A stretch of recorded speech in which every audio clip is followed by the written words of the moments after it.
Debbie May had always believed that love could survive anything, until the day she found lipstick stains on her husband's collar that weren't hers. The stain was crimson, bold and unapologetic, smeared across the white fabric like a declaration of war. Debbie stared at it, her hands trembling as she held the shirt up to the light streaming through their bedroom window. Her mind raced, searching for innocent explanations, but her heart already knew the truth. She had found his phone that morning, left carelessly on the kitchen counter while he showered. The screen had lit up with a message that made her blood run cold. Last night was perfect. Can't wait to see you again. The words blurred through her tears as she scrolled through weeks of messages, each one a knife twisting deeper into her chest. Pictures, plans, promises, everything she thought they had built together was a lie. When John Roche walked into the bedroom, towel around his waist, water still dripping from his hair, he froze. His eyes went from her face to the shirt in her hands, and something shifted in his expression. Not guilt, not shame, just cold resignation. How long? Debbie's voice broke on the words. John didn't answer immediately. He walked to the closet, pulled out clothes, and began dressing as if this were just another morning. The casual cruelty of it shattered something inside her. How long, John? She demanded, her voice rising. Does it matter? He buttoned his shirt without looking at her. Does it matter? She repeated, incredulous. We've been married for years. We built a life together. I loved you with everything I had, and you're asking me if it matters. He finally turned to face her, and the emptiness in his eyes was worse than any anger could have been. I don't love you anymore, Debbie. I haven't for a while. The words hit her like a physical blow. She stumbled backward, catching herself on the edge of the bed. You don't mean that?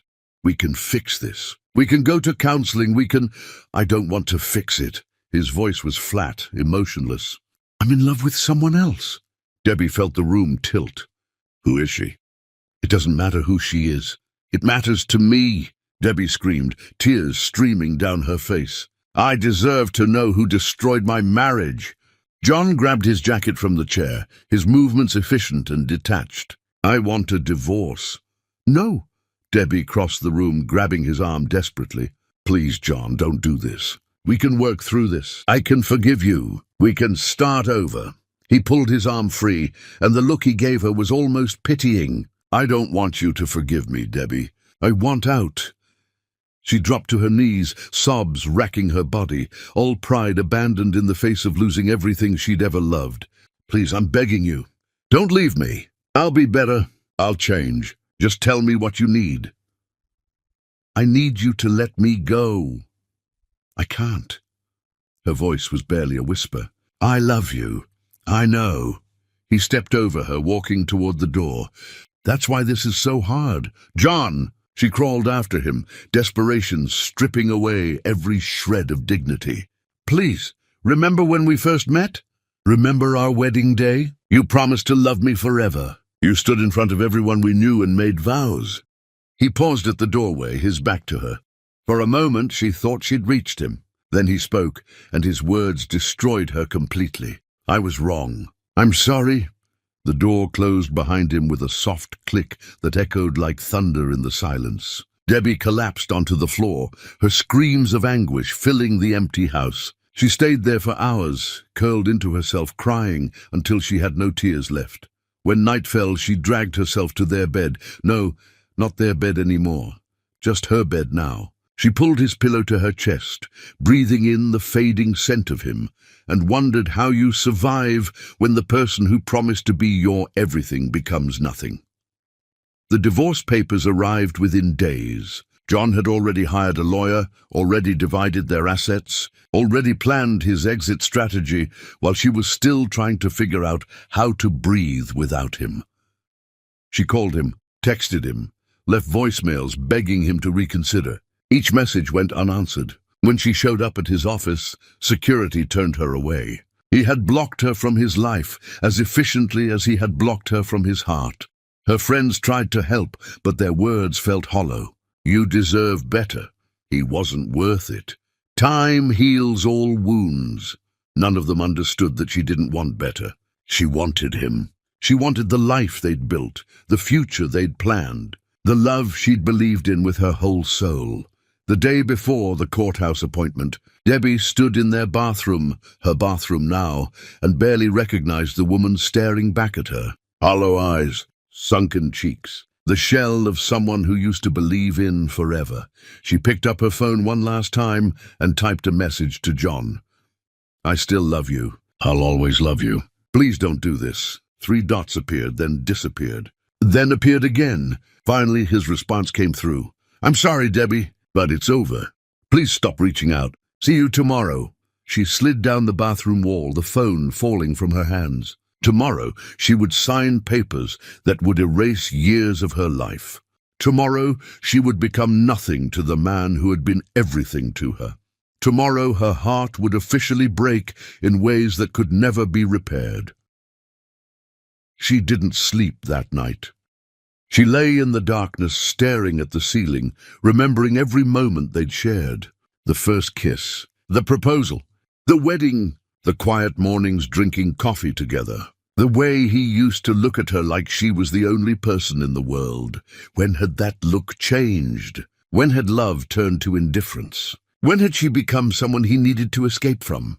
The questions tormented her through the endless night, but no answers came. Only pain, only loss, only the terrible knowledge that tomorrow she would have to let go of the only man she'd ever loved. As dawn broke through the windows, Debbie finally rose from the bed. She dressed carefully, choosing the blue dress John had once said he loved. Maybe he would see it and remember. Maybe something would change. Deep down, she knew nothing would change. But hope, even foolish hope, was all she had left. She looked at herself one final time in the mirror before leaving. You can survive this, she whispered to her reflection. You have to. But as she walked out the door toward the courthouse, toward the end of everything she'd believed in, Debbie May wasn't sure if survival was enough anymore. Chapter 2. The Final Day. The courthouse loomed before her like a monument to shattered dreams. Debbie sat in her car in the parking lot, hands gripping the steering wheel so tightly her knuckles turned white. People walked past, some hand in hand, some alone, all carrying their own stories of love and loss. She checked her phone one last time, hoping against hope for a message from John saying he'd changed his mind. Nothing. The screen remained blank, as cold and empty as her future felt. Taking a shaking breath, Debbie forced herself out of the car. Each step toward the building felt like walking through water, her body resisting the inevitable. The morning air was crisp, indifferent to the devastation happening in her heart. Inside, the courthouse buzzed with activity. Lawyers in expensive suits hurried past. Couples stood in corners having hushed, tense conversations. A woman in the corner openly wept while her attorney patted her shoulder awkwardly. Debbie wondered if that would be her in an hour. She found the correct floor, the correct room. And there, standing near the window in a sharp suit she didn't recognize, was John Roche. He looked good, too good, like a man who hadn't spent weeks crying himself to sleep, like a man who had already moved on while she was still drowning in the wreckage of what they'd been. When he saw her, something flickered across his face. Was it regret, guilt, or just impatience to get this over with? Debbie. He nodded formally, like she was a business associate rather than the woman who had shared his life. John. Her voice came out steadier than she felt. We don't have to do this. We can still walk away. We can still save this. His jaw tightened. Don't make this harder than it needs to be. Harder? A bitter laugh escaped her. You're ending our marriage and you're worried about it being hard for you. Before he could respond, his lawyer appeared. A sharp-eyed woman with a briefcase and an expression that suggested she'd seen this scenario 1,000 times. Mr. Roche, we're ready to proceed. The next hour passed in a blur of legal terminology and paperwork. Debbie signed where they told her to sign, her hand moving mechanically while her mind screamed in protest. This couldn't be real. This couldn't be happening. John sat across the table, signing his own papers with quick, efficient strokes. Not once did he look at her. Not once did his hand hesitate. The judge, an older man with kind eyes that had probably witnessed countless heartbreaks, reviewed the documents. "Is there any possibility of reconciliation?" "No," John said immediately. The judge looked at Debbie. She opened her mouth, wanting to scream yes, wanting to beg for one more chance, wanting to throw herself at John's feet and plead. But the look on John's face, cold, distant, already gone, stopped her. "No," she whispered. "Very well. By the power vested in me by the state, I hereby grant this dissolution of marriage. You are no longer husband and wife." The gavel came down with a sharp crack that echoed in Debbie's chest. It was done. Years of love, of memories, of building a life together, ended with the strike of wood on wood. John stood immediately, already heading for the door. Debbie sat frozen, unable to process what had just happened. "John, wait!" She stumbled after him into the hallway. "Please, just talk to me for a minute." He stopped, turning to face her with barely concealed frustration. "What is there to say, Debbie? Her voice broke. "I need to understand. Was I not enough? What did I do wrong?" For the first time that day, something almost human crossed his face. "You didn't do anything wrong. We just grew apart." "No," she shook her head violently. "No, you don't get to say that. You chose to leave. You chose someone else. You destroyed us. Don't you dare act like this just happened, Debbie. Do you even care?" Tears streamed down her face openly now. "Do you feel anything at all? Or did you stop loving me so completely that watching me break doesn't even touch you?" John's phone buzzed. He glanced at it, and Debbie saw the slight smile that tugged at his lips before he caught himself. Her stomach dropped. "That's her, isn't it?" Debbie's voice was hollow. "She's waiting for you." He didn't deny it, didn't apologize, just said quietly, "I need to go." "Of course you do." The words tasted like poison. "Go to her. Go to your new life. Forget I ever existed. Debbie, I hope you find happiness." "I really do." The casual kindness of it was worse than cruelty would have been. He hoped she found happiness, like he was wishing her well at the end of a job interview, like she hadn't given him everything she had. John walked away down the courthouse hallway without looking back. Debbie watched him go, her entire body trembling with the force of her grief. He pushed through the exit doors and disappeared into the sunlight beyond, and she knew with absolute certainty that she would never matter to him again. She needed air, needed to get out of this building that had witnessed the death of her dreams. Debbie stumbled toward the exit, her vision blurring with tears. Outside, the day was beautiful, sunny, warm. The world continued turning, indifferent to her devastation. People walked past, going about their lives, while hers lay in ruins. Her chest tightened. The air suddenly felt too thick to breathe. The ground seemed to tilt beneath her feet. "Ma'am, are you all right?" A stranger's voice, concerned, distant. Debbie tried to answer, but no words came. The courthouse steps swam before her eyes. Her knees buckled. She felt herself falling, the concrete rushing up to meet her. And then, nothing. Darkness swallowed her whole, merciful and complete.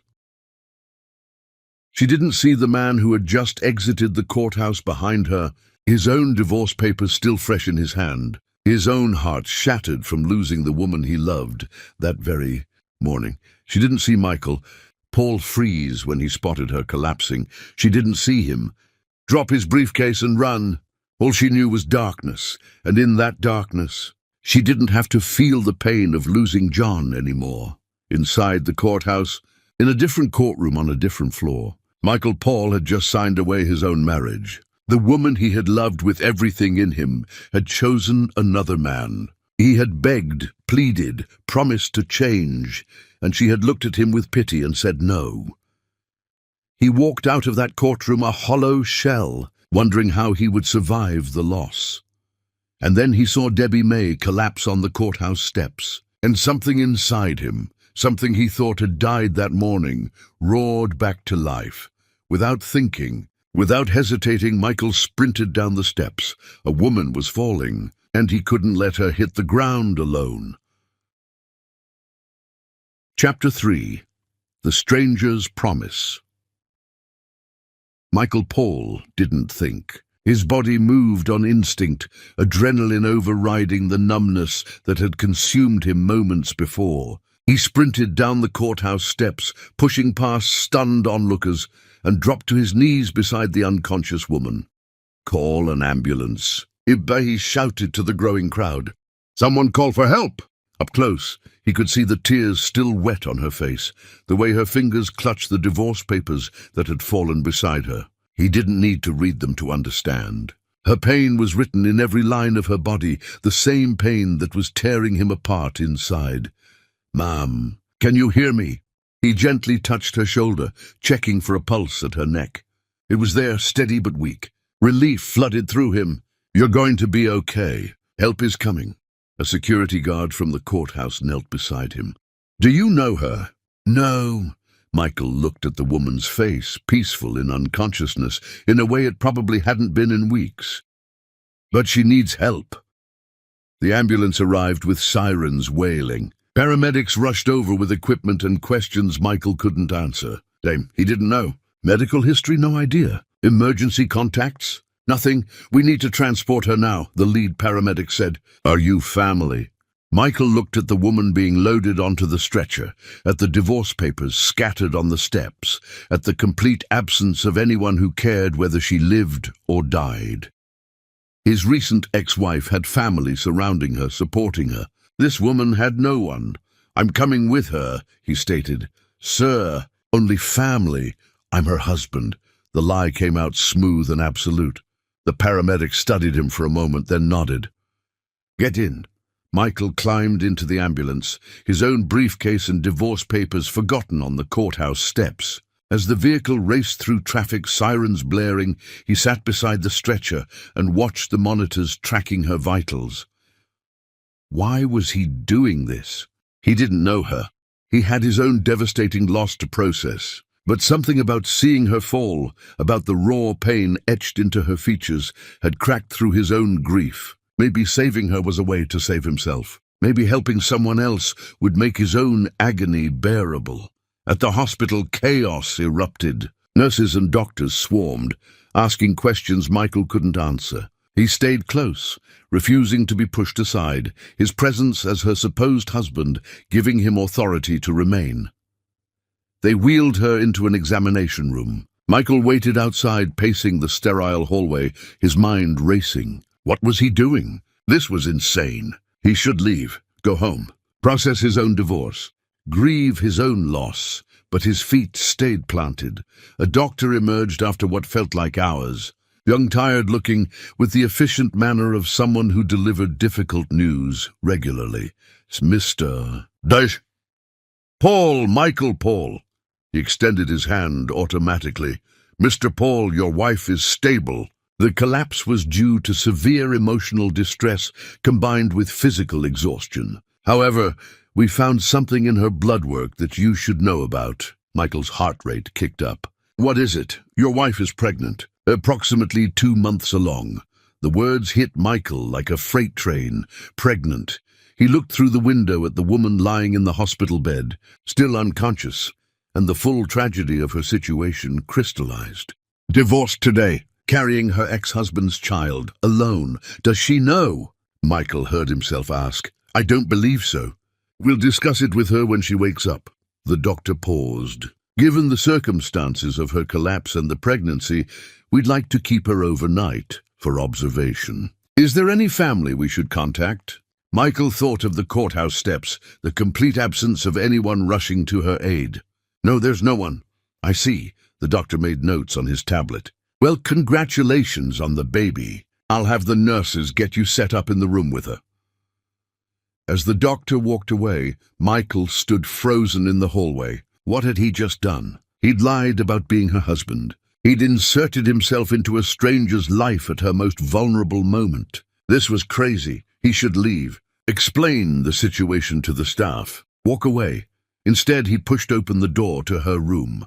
She lay in the hospital bed, an IV in her arm, monitors beeping steadily. Her face, even in sleep, held traces of anguish. Michael pulled a chair beside the bed and sat down heavily. I don't know why I'm here, he said quietly to her unconscious form. I don't know you. I don't know your name. But I couldn't leave you on those steps. Maybe because someone left me today too. Maybe because I know exactly what kind of pain makes a person collapse like that. He leaned back in the chair, exhaustion suddenly overwhelming him. His own divorce, his own heartbreak, the woman he'd loved choosing someone else. It all crashed over him in waves. My wife, ex-wife now, told me this morning that she never really loved me, that she was just too afraid to be alone. Then she signed the papers and walked straight into another man's arms. His voice cracked. I watched her drive away with him. Watched the life I thought we'd have disappear.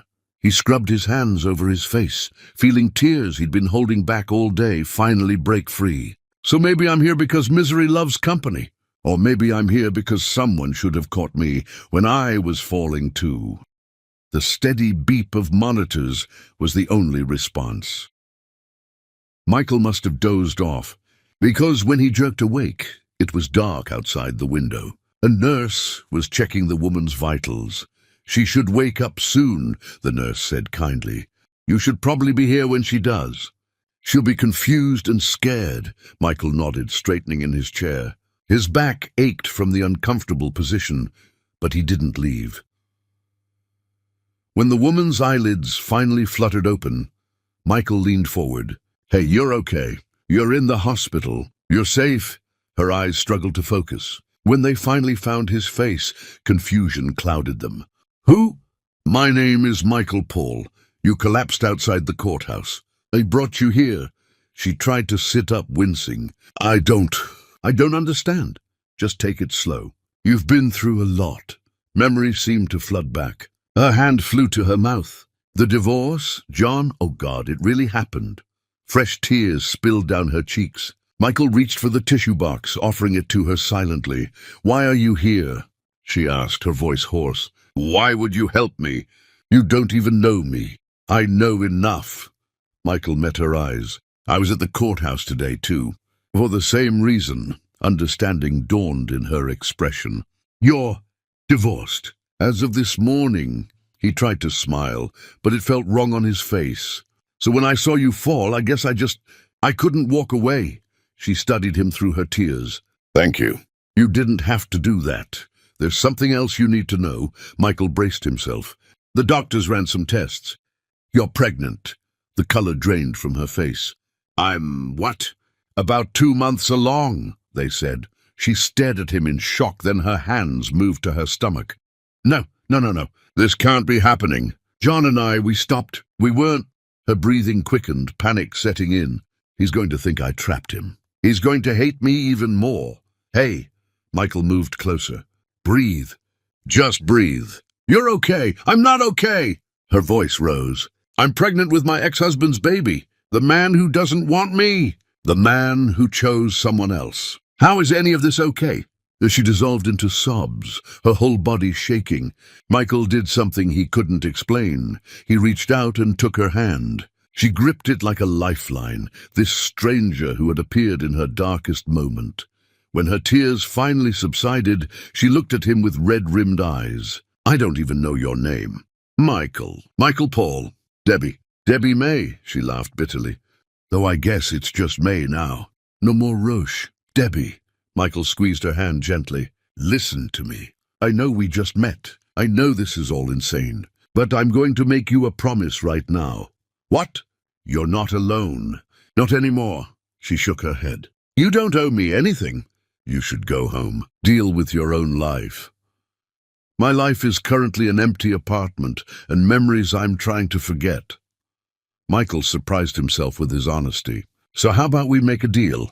You let me help you through this, and maybe helping you will help me survive what I'm going through.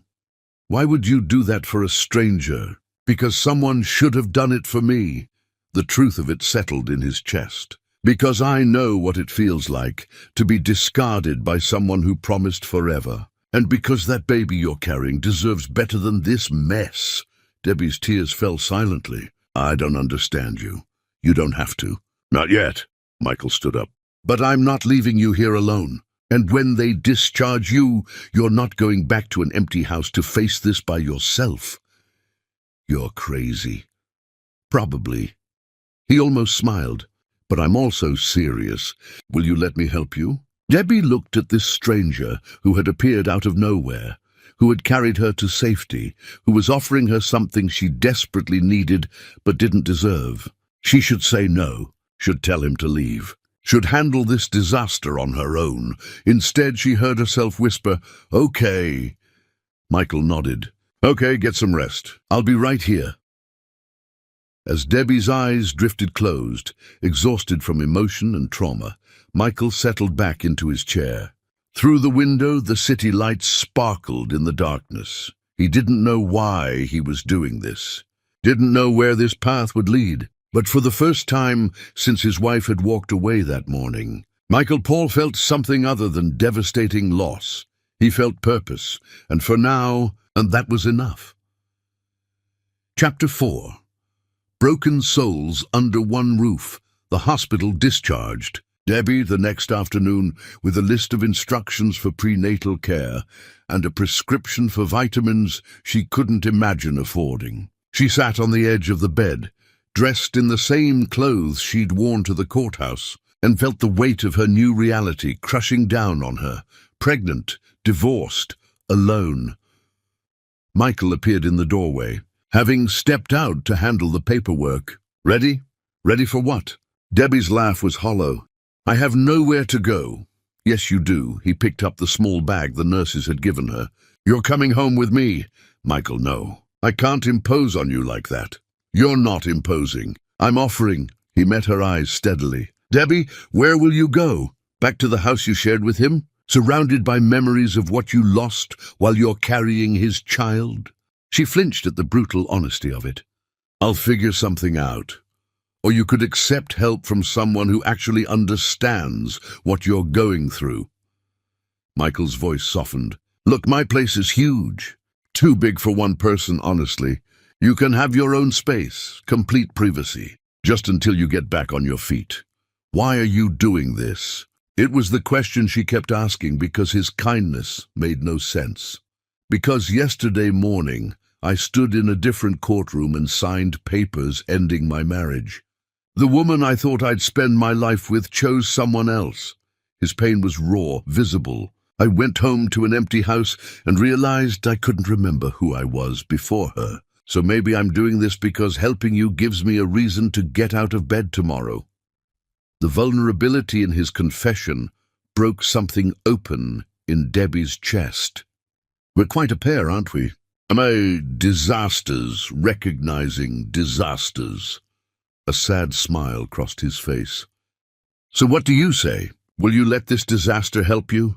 Debbie looked at the hospital room, then at the man who had saved her life. A stranger who somehow felt less terrifying than facing her empty future alone. "Just for a little while. Until I figure things out. However long you need." The drive to Michael's house happened in relative silence, both of them lost in their own thoughts. When they pulled up to the estate, Debbie's breath caught. The property was stunning. Sprawling grounds, immaculate gardens, a house that looked like something from a magazine. "You live here alone?" she asked. "I did. My ex-wife got our apartment in the city. I got this place." Michael stared at the house like it represented everything he'd lost. "We bought it together. Planned to fill it with children someday. Now it's just me and too many empty rooms." They sat in the car for a moment, neither moving. "We don't have to go in yet," Michael said quietly. "We can just sit here if you need to." "No." Debbie opened her door. "I'm tired of running from reality."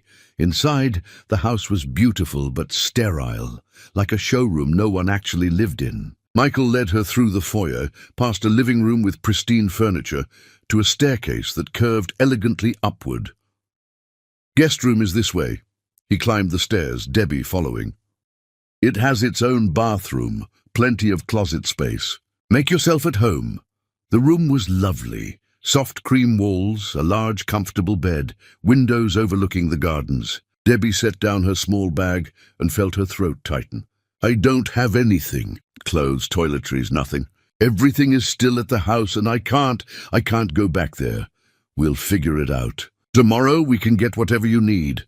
Michael paused in the doorway. "For tonight I'll find you something to sleep in, and you must be hungry. When's the last time you ate?" Debbie tried to remember and couldn't.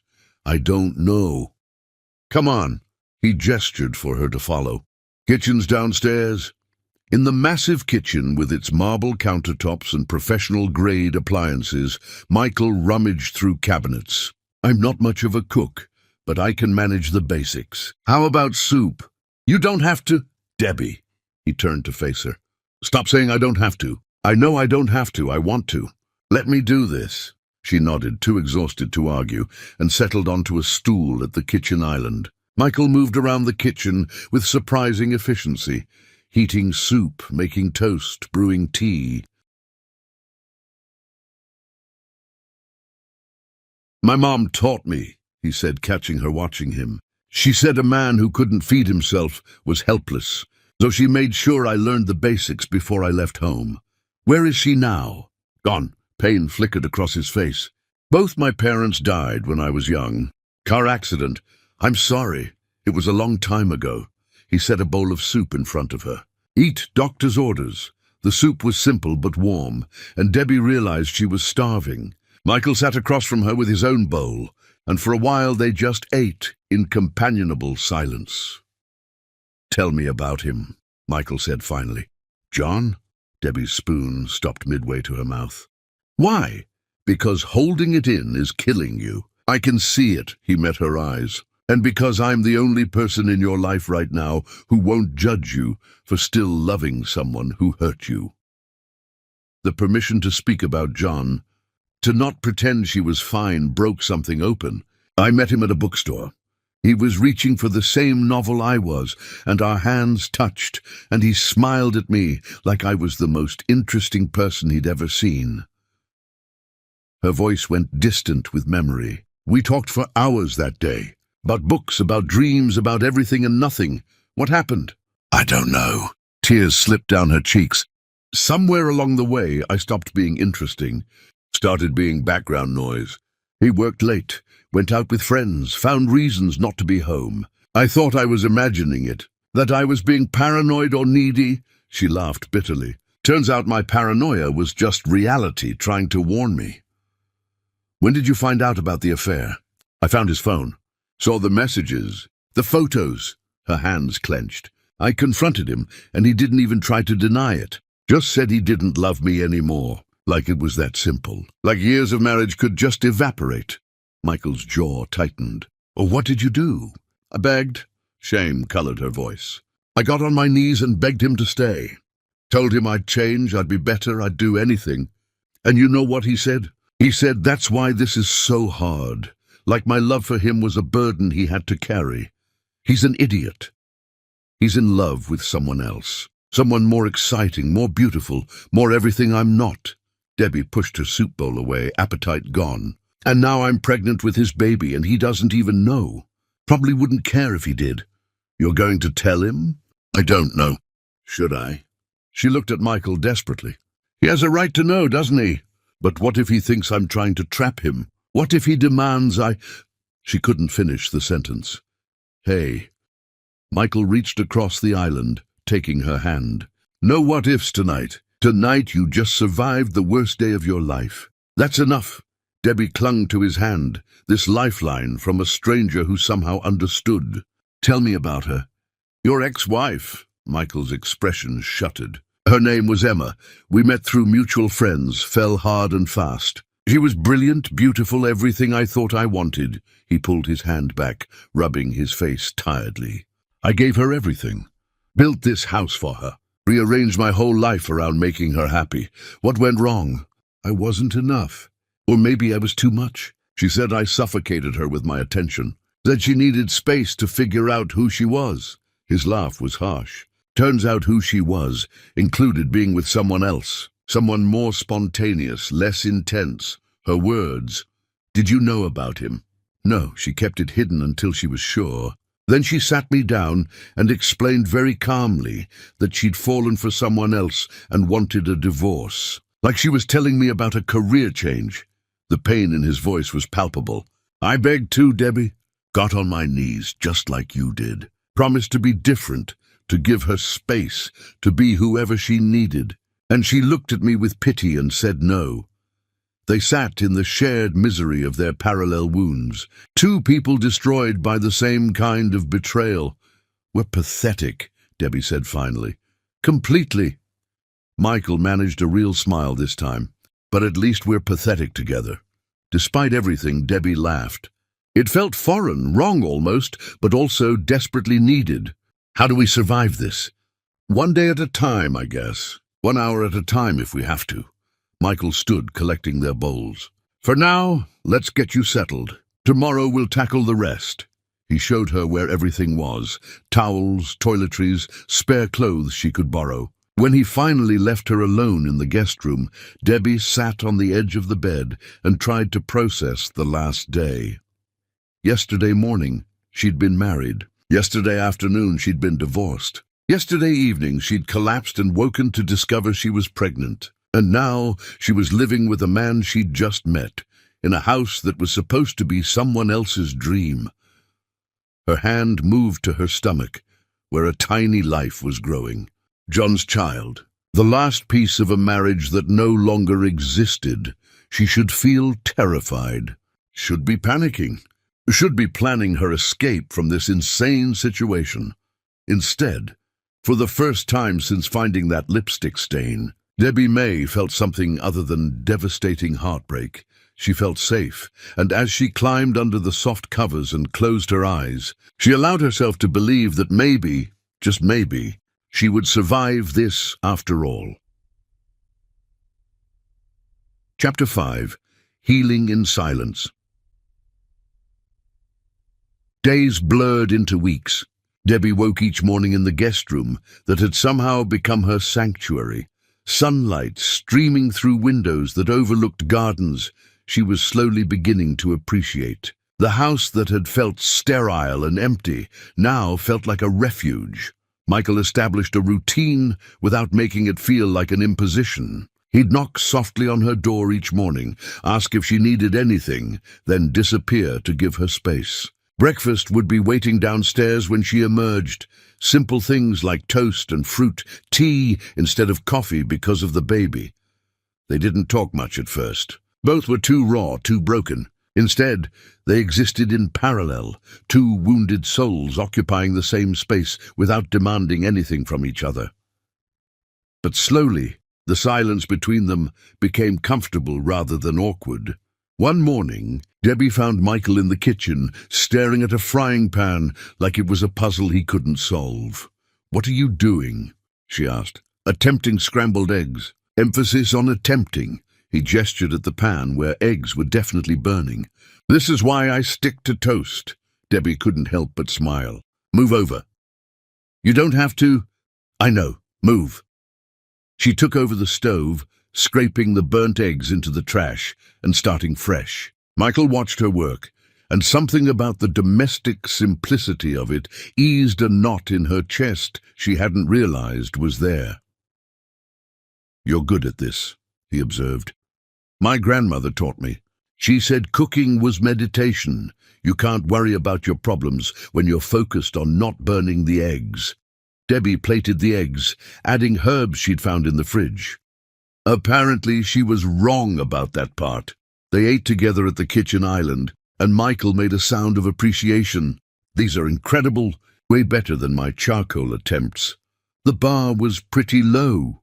He laughed, and the sound surprised them both. When had they last laughed? When had joy been something other than a memory? After breakfast, Michael cleared his throat. "I was thinking of taking a walk in the gardens. Want to join me? Fresh air is supposed to be good for the baby." Debbie hesitated. The idea of existing beyond the house felt overwhelming, but Michael's expression was hopeful without being pushy, and something about that made her nod. "Okay, just for a little while." The gardens were more extensive than Debbie had realized. Stone pathways wound through beds of roses, past a small fountain under trellises covered in climbing vines. Michael walked beside her slowly, matching her pace without comment. "Emma designed these gardens," he said quietly. spent hours planning every detail. Now they're just here, growing without her. Do you hate them? Because they remind you of her? I thought I would. Michael touched a rose bloom gently. But they're still beautiful, even if she's gone. Maybe that's the lesson. Beautiful things don't stop being beautiful just because the person who created them walked away. Debbie thought about that. About the life growing inside her, created with John when she thought they had forever. You think that applies to everything? I think it has to. Otherwise, how do we survive? He looked at her. Your baby is going to be beautiful, Debbie. Even if John is too blind to see it. Tears pricked her eyes. Haven't told him yet. About the pregnancy. Do you want to? I don't know. Part of me thinks he deserves to know. Another part thinks he gave up any right to know when he walked away. She wrapped her arms around herself. What if he tries to take the baby from me? What if he uses this to hurt me more? Then I'll stand between you and him. Michael's voice was firm. You're not alone in this, remember?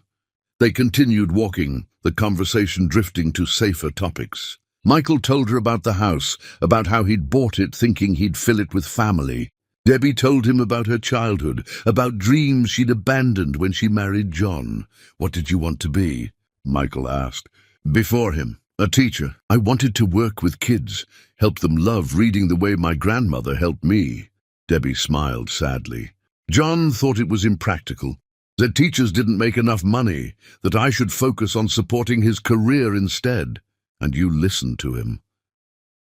I loved him. I thought love meant sacrifice. She shook her head. Turns out I was just making myself smaller to fit into his life. You're not small, Debbie. You're just compressed, like a spring waiting to expand again. The metaphor was odd, but somehow perfect. She looked at Michael with new appreciation. You're different from what I expected. What did you expect? I don't know. Someone smoother, more put together? You're kind of a mess. I'm a complete mess, he agreed cheerfully. But I'm a well-intentioned mess. They walked until Debbie grew tired, then headed back to the house. As they approached the door, she impulsively reached out and squeezed his hand. Thank you for the walk, for everything. Michael squeezed back. Thank you for not burning the eggs. That night, Debbie had another nightmare about John. She woke gasping, tears streaming down her face, the ghost of his cold dismissal haunting her. Before she could spiral into the familiar darkness, there was a soft knock on her door. Debbie! You okay? She considered lying, saying she was fine. Instead, she said no. Michael entered carrying 2 mugs of tea. He set one on her nightstand and settled into the chair near the window. He didn't ask what was wrong, didn't offer empty platitudes. Just sat there in the darkness, a steady presence. Tell me about your mom, Debbie said finally, needing to think about anything other than her own pain. Michael's face softened. She was amazing, strong, funny, always knew exactly what to say to make things better. When my dad died in the accident, he was driving, hit by a drunk driver. She held our family together even though she was shattered. How did she die? Heart gave out a few years later. Doctor said it was a medical condition, but I think she died of a broken heart. His voice cracked slightly. She loved my dad so much. Losing him broke something in her that never healed. I'm sorry. Me too, Michael sipped his tea. But she taught me something important before she died. She said that love, real love, doesn't destroy you. It makes you bigger, stronger, more yourself. If you're getting smaller, if you're losing pieces of who you are, that's not love. That's something else. Debbie absorbed his words. John made me smaller. Emma made me smaller too. I twisted myself into knots trying to be what she wanted until I didn't recognize myself anymore. Michael looked at her. We gave our love to people who didn't know how to hold it. That's their failure, not ours. Then why does it hurt so much? Because we loved anyway, even when they didn't deserve it. He finished his tea. But just because we loved the wrong people doesn't mean we loved wrong. It means we're capable of the kind of love that someone else will be grateful for someday. You really believe that? I have to. Otherwise, what's the point of surviving this? They sat in comfortable silence until Debbie felt her eyelids growing heavy. Michael stood to leave, but she stopped him. "Will you stay? Just until I fall asleep. I don't want to be alone with my thoughts." "Of course." Michael settled back into the chair, and Debbie closed her eyes. His presence was an anchor, keeping her from drifting into the dark waters of her grief. As sleep claimed her, she heard him humming softly, an old lullaby his mother had sung to him. This became their pattern. Nightmares would wake her, and Michael would appear with tea and presents. Some nights they talked, some nights they sat in silence, but she was never alone. During the days, they coexisted with increasing ease. Michael began working from home, setting up an office in one of the spare rooms. Debbie started venturing into other parts of the house, slowly claiming space. One afternoon, she found him in the garage surrounded by painting supplies. "What are you doing?" she asked, trying to remember how to do this. "I used to paint before Emma told me it was a waste of time." He gestured at a blank canvas. "Figured it was time to reclaim old hobbies." "Can I watch?" "Only if you don't judge." Debbie pulled up a stool as Michael began mixing colors. His strokes were hesitant at first, then grew more confident. What emerged was abstract but beautiful, swirls of blue and gray that somehow captured the feeling of grief. "It's perfect," Debbie breathed. "It's terrible, but it's mine." Michael stepped back, studying his work. "That's enough for now." Inspired, Debbie started reading again, something she'd abandoned during her marriage when John complained about her wasting time with books. She'd curl up in the window seat of her room, losing herself in stories of people whose problems made hers feel less insurmountable.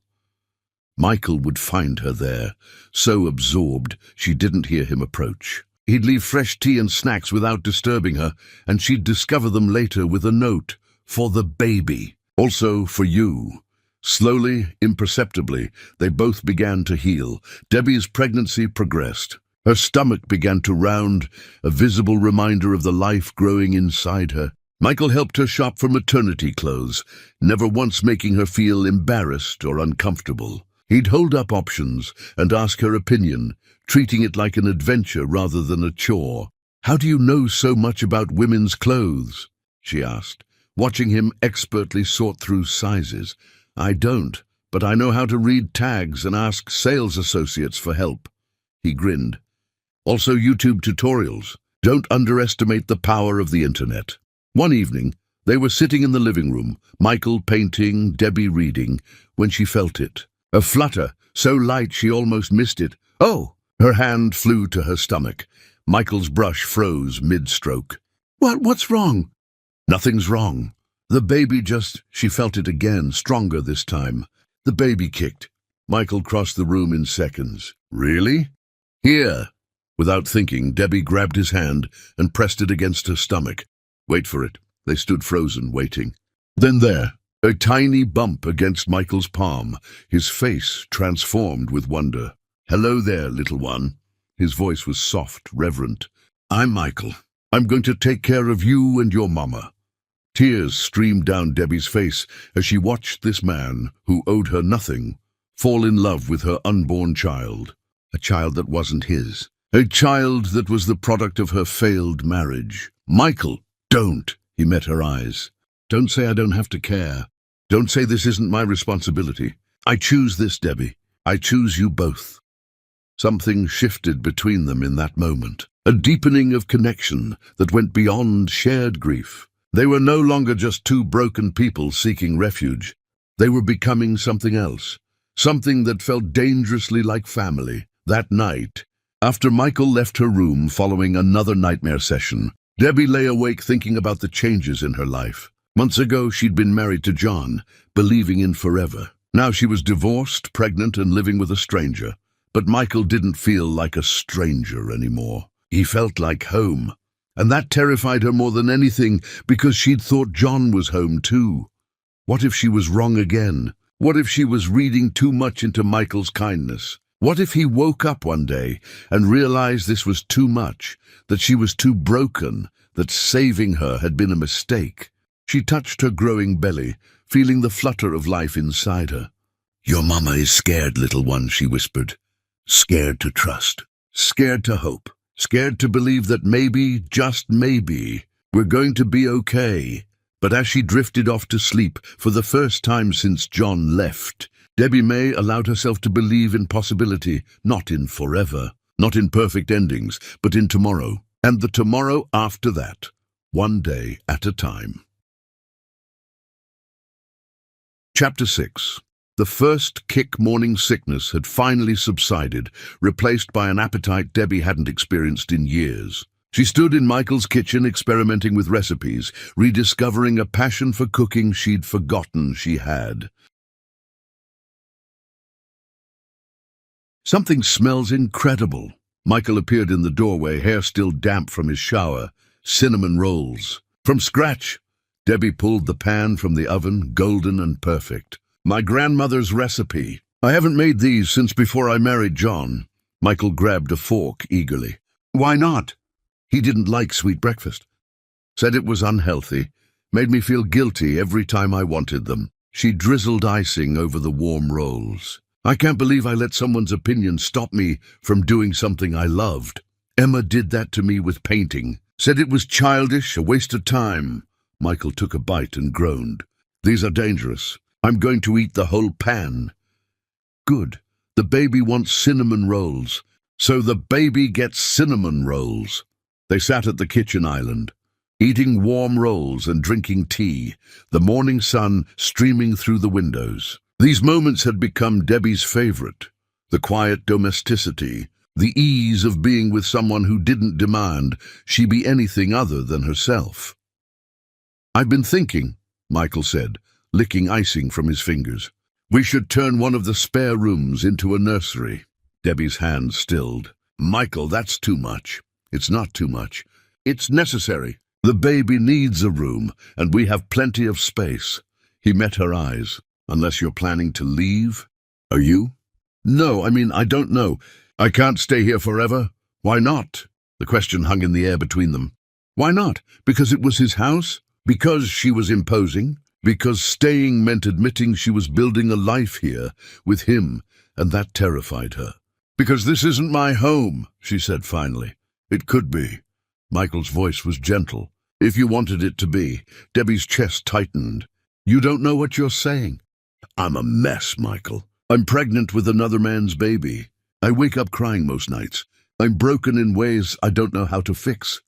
"So am I." He reached across the island, taking her hand.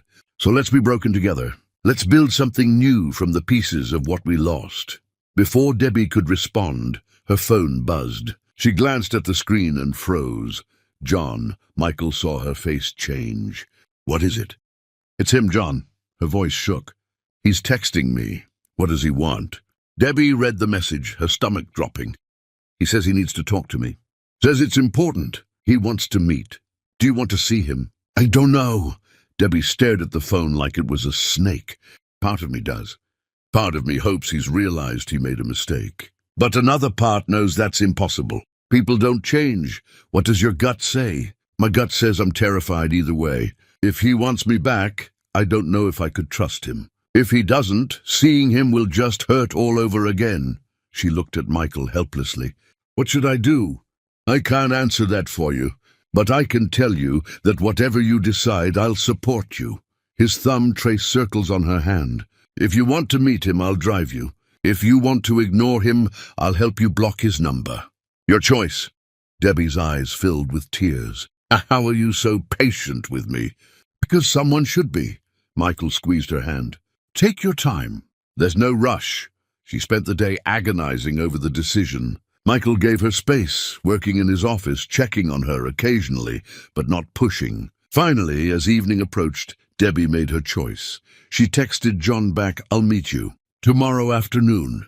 Public place." His response was immediate. "Thank you. Coffee shop on Maple Street?" "Fine, 3 o'clock." She set the phone down, her hands shaking. Michael appeared in the doorway as if summoned.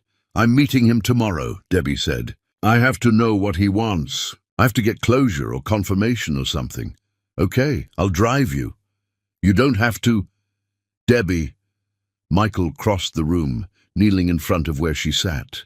Stop saying I don't have to, I want to. You're not facing him alone.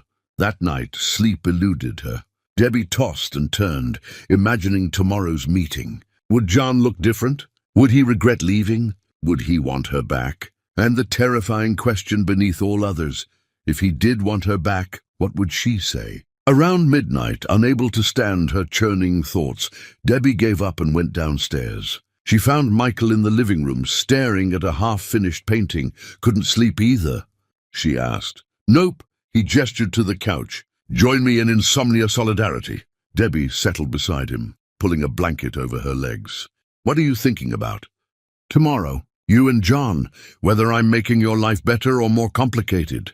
He leaned back, running a hand through his hair. What if he wants you back, Debbie?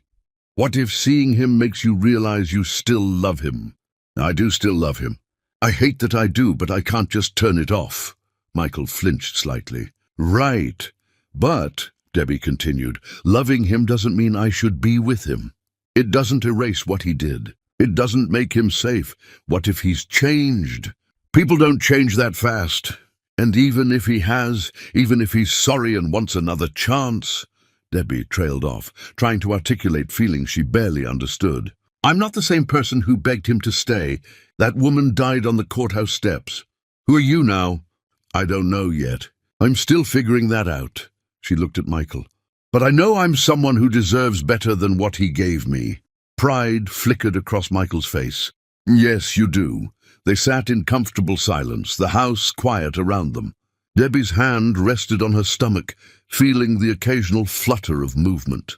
The baby's active tonight, she murmured. Can I? Michael gestured to her belly. Debbie nodded and Michael placed his hand gently on her stomach. They waited together in the dim light and then, there. A strong kick directly against his palm. Michael's face lit up with wonder. Did you feel that? Hard not to. Kid's got strong legs. Future soccer player. Michael kept his hand there, and the baby kicked again, then again. I think the baby likes me. The baby knows you're safe. Debbie covered his hand with hers. Thank you for being here, for all of this. I know it's insane, two divorced people playing house while I'm pregnant with someone else's baby. It's not insane. It's survival, Michael met her eyes. We found each other at our lowest points. Maybe that's fate or luck or just cosmic coincidence, but I'm grateful for it. Even when I'm crying in the middle of the night, especially then, because it means you're feeling, you're processing, you're surviving. He shifted closer. Don't shut down your emotions for my sake, Debbie. I can handle your grief. What if I never stop grieving? And then I'll sit with you in the grief until you're ready to move forward. However long that takes. Debbie felt tears slip down her cheeks. How did I get so lucky to find you? I think we found each other. Michael brushed a tear away gently. Two broken people stumbling into the same disaster and deciding to face it together. They stayed like that, his hand on her belly, the baby kicking between them, until Debbie's eyelids grew heavy. Michael helped her back to bed, tucking the blanket around her like she was something precious. Get some rest, he whispered. Tomorrow will be hard enough without exhaustion. Stay, she caught his hand, just until I fall asleep. Michael settled into the chair by her bed, and Debbie closed her eyes. His presence was a comfort, a steady anchor in the storm of her emotions. As sleep finally claimed her, her last conscious thought was surprising. Tomorrow she'd see John, but it wasn't John she'd be thinking about while they talked. It would be Michael, waiting for her, ready to catch her if she fell, and somehow that changed everything. Morning came too quickly. Debbie dressed carefully, choosing an outfit that accommodated her growing belly while still making her feel confident. Michael made her breakfast even though she couldn't eat, her stomach twisted in knots. You don't have to do this, he reminded her. You can cancel. No, I need to face him, need to hear whatever he has to say. She pushed eggs around her plate. And I need to tell him about the baby. Michael's jaw tightened.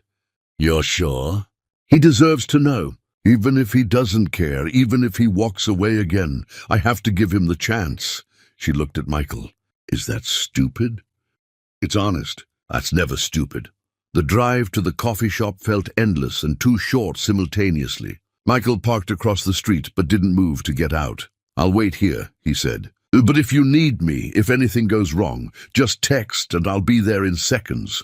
Debbie nodded, trying to calm her racing heart. "What if he wants me back?" "Then you have a decision to make." Michael's voice was careful, controlled. "And whatever you decide, I'll respect it, even if I choose him." Pain flashed across Michael's face before he controlled it. "Even then, your happiness matters more than my feelings." Debbie reached over and kissed his cheek impulsively. "You're a good man, Michael Paul. Go, before you're late." She climbed out of the car on shaking legs and crossed the street to the coffee shop. Through the window, she spotted John immediately. He sat at a corner table, looking anxious and disheveled, so different from the cold, composed man who'd signed their divorce papers. This was it, the moment of truth. Debbie took a deep breath, touched her belly for courage, and pushed open the door.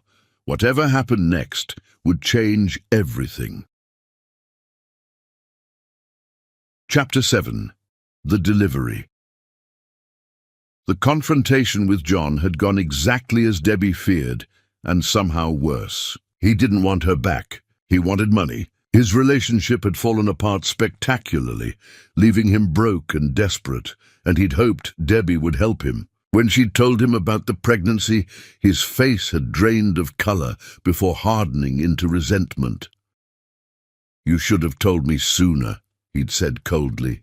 "I could have dealt with this." The implication that he would have pressured her to end the pregnancy had made Debbie's blood run cold. She'd walked out without another word, leaving him alone with his coffee and his consequences.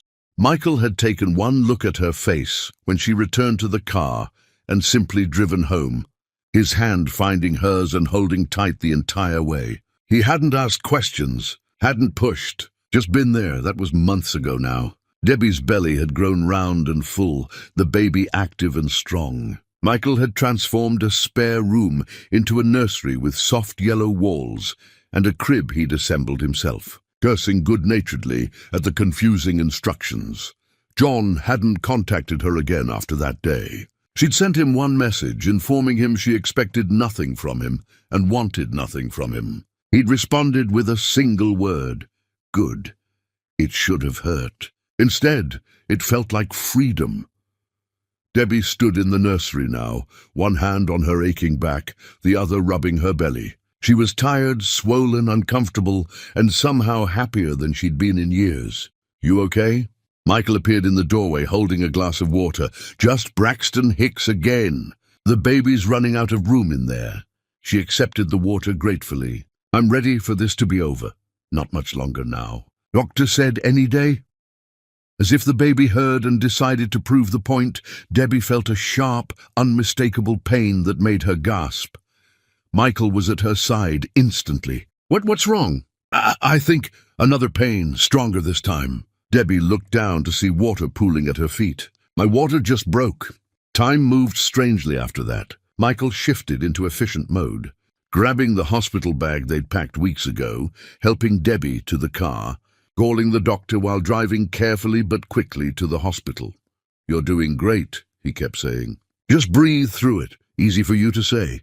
Debbie gripped the door handle as another contraction hit. "You're not pushing a human out of your body." Fair point. At the hospital, nurses descended with wheelchairs and questions.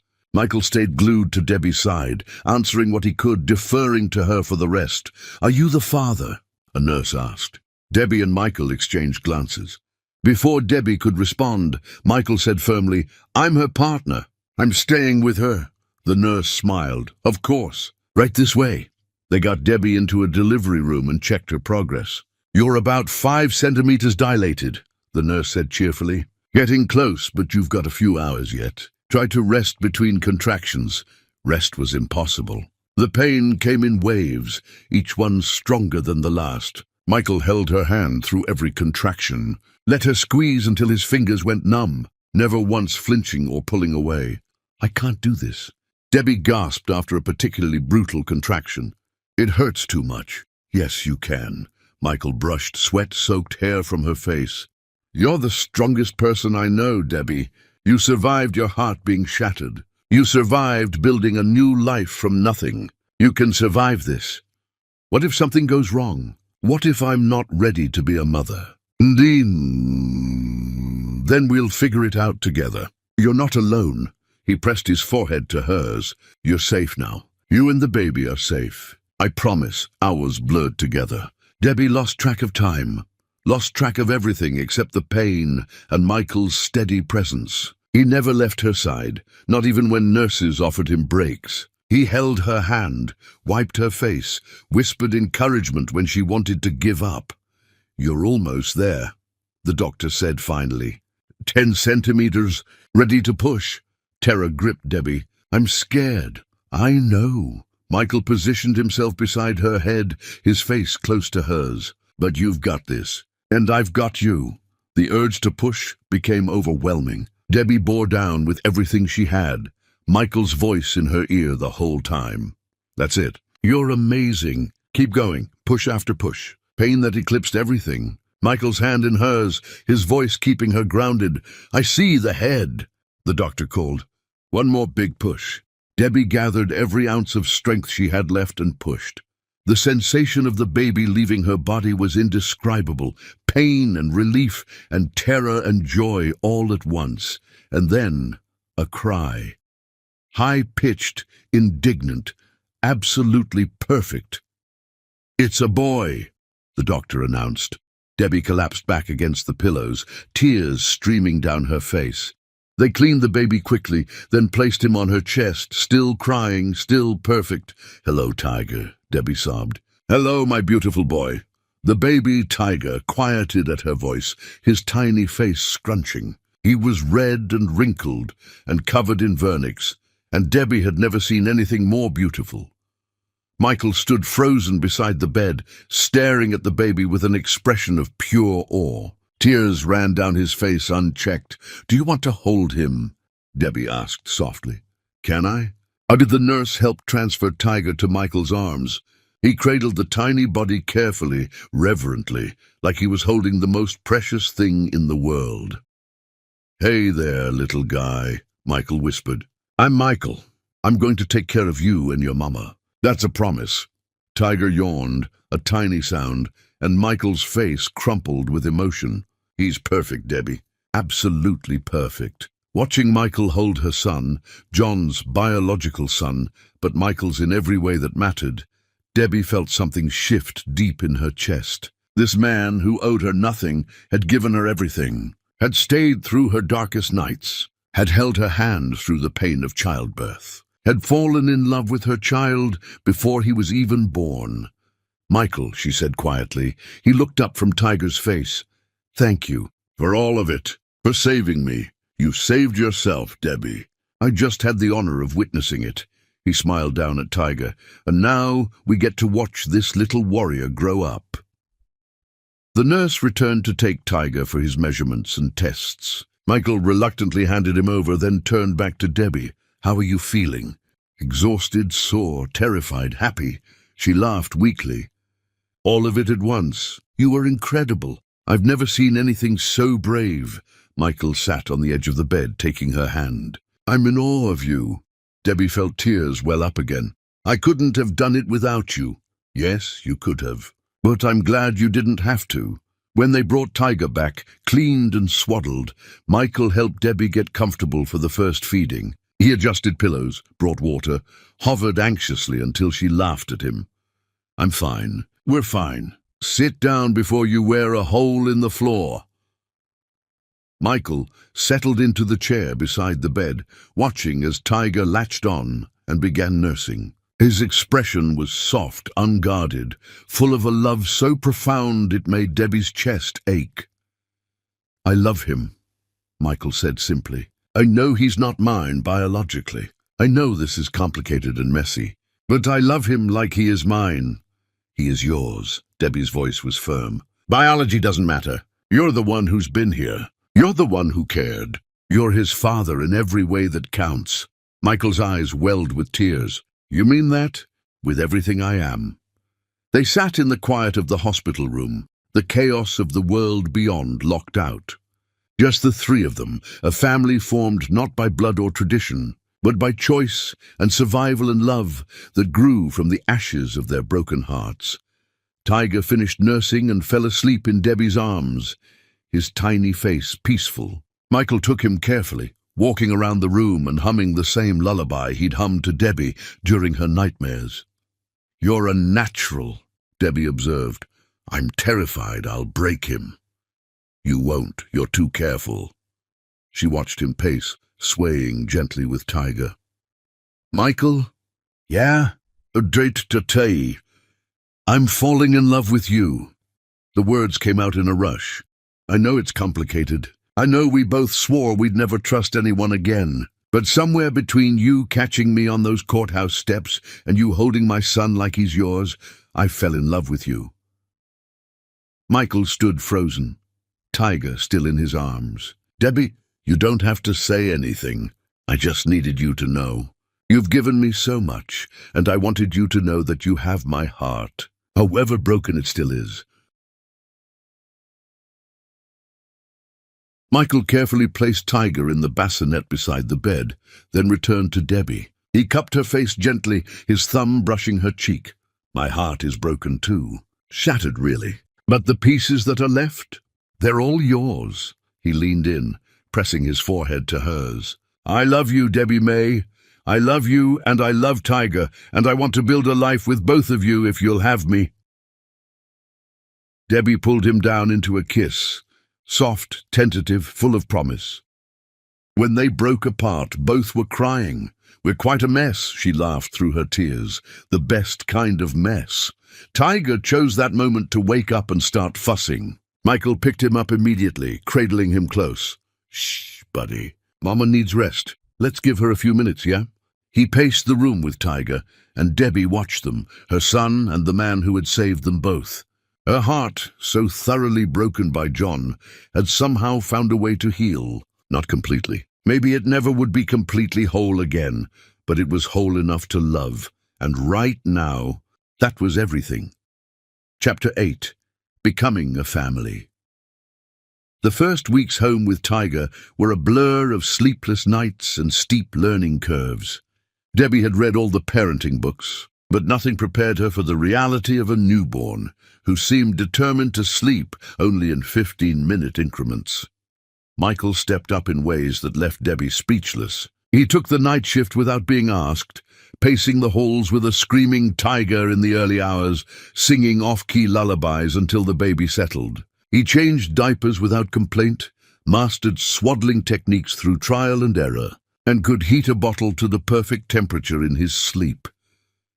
"You're better at this than I am," Debbie said one exhausted morning, watching Michael expertly burp Tiger after a feeding.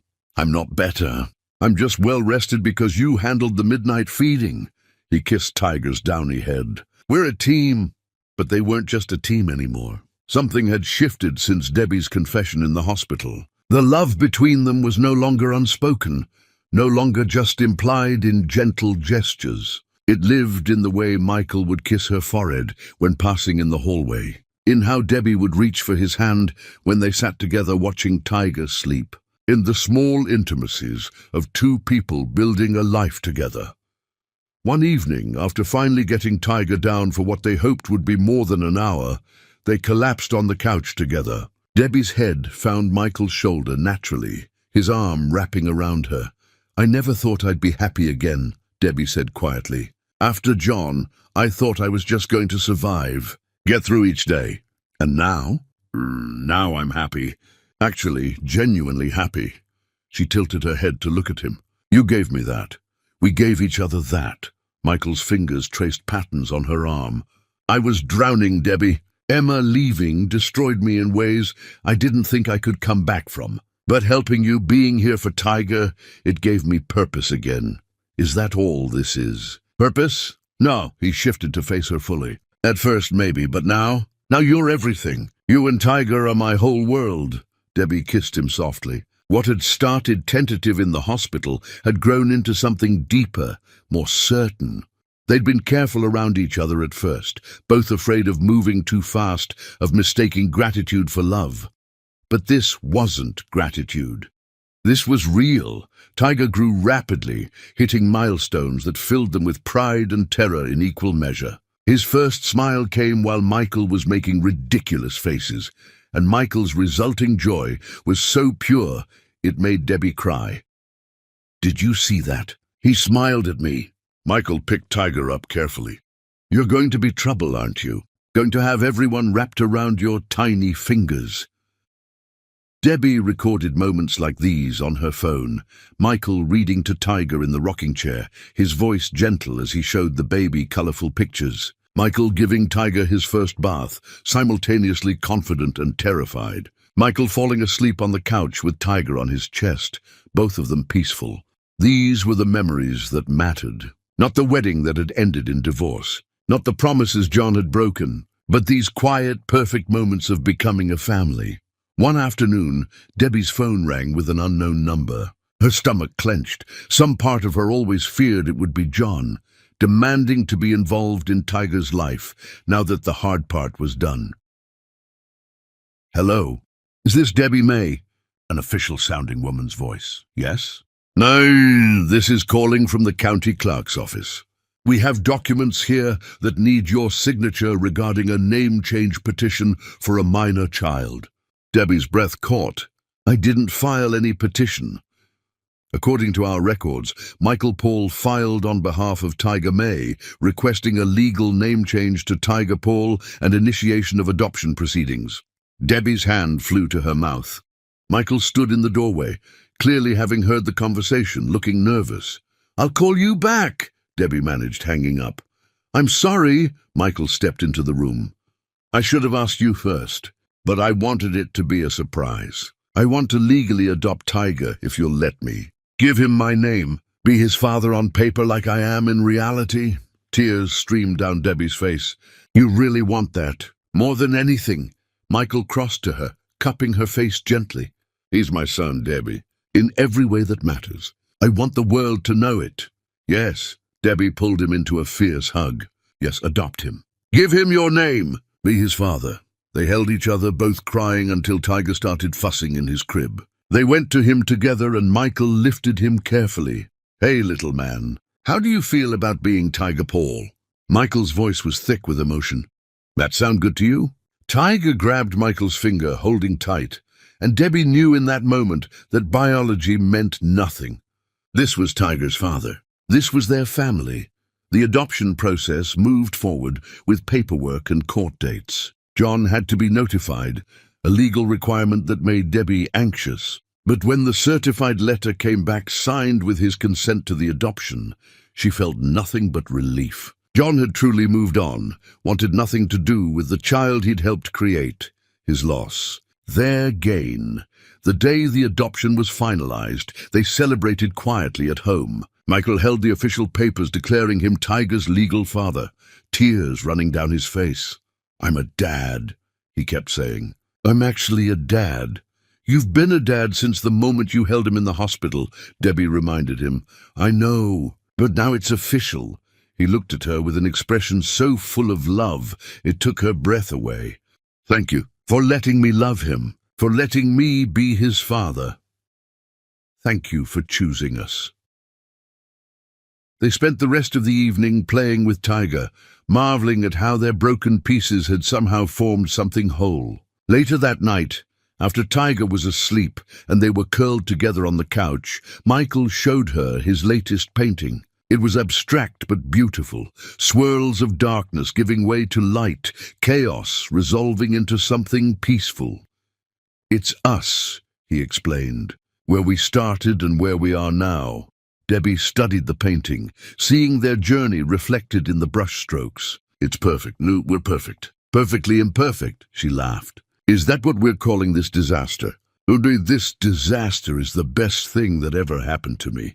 Michael pulled her closer. "You and Tiger saved me, Debbie. You gave me a reason to keep going when I wanted to give up.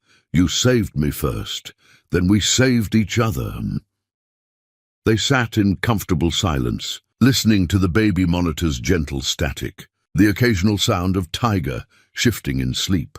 This was happiness, Debbie realized. Not the fairy tale kind she'd once believed in with John, but something real and earned and infinitely more valuable. Her phone buzzed with a message. She glanced at it and froze. It was from John. "What is it?" Michael felt her tense. "John, he's texting me." Her hands shook as she opened the message. "I heard about the adoption. Congratulations.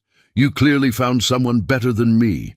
I hope you're happy." Below it, another message. "I'm sorry for everything. You deserved better." Tiger's lucky to have Michael as his dad. Debbie stared at the words, waiting to feel something. Anger, vindication, pain. Instead, she felt only indifference. "What did he say?" Michael asked carefully. He apologized. "Said we deserve happiness." Debbie set down her phone. "I think that's his way of finally letting go.